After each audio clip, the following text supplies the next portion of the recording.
2.2 million pesos sa halaga ng marijuana at granada nasabat sa Isabela. Naritong news scoop ni Ronald Domingo. Nasamsam ng mga otoridad mula sa dalawang individual ang daang marijuana bricks, rolled marijuana na nakasilid sa sako sa barangay Rojas sa Isabela. 222 piraso na marijuana bricks na nagkakalaga ng 26.6 million pesos at 19 na piraso na rolled marijuana na nagkakalaga naman ng 2.2 million pesos ang nakumpiska sa dalawang suspect na si kilalang Julius alias Mario, 30 years old, residente ng Barangay Ilaya, Mandaluyong City.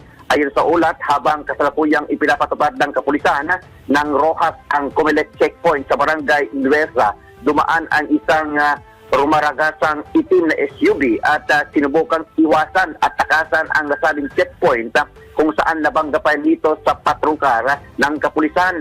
Agad namang nagsagawa ng hot pursuit operation ang Rojas Police Station at nakipag-ugnayan sa police station sa Carapis Bayan upang makuli ang nasabing sasakyan.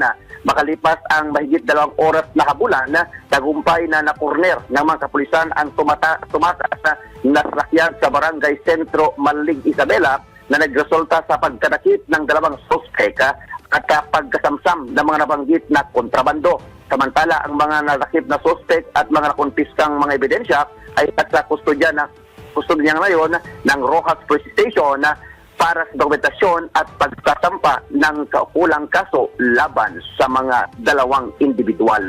Ito ang Ronda Patrol, Ronald Idol Domingo, nagulat pa simpilang may tunong lakas, DWIC, nagbabalita ng tama, naglilingkod ng tama.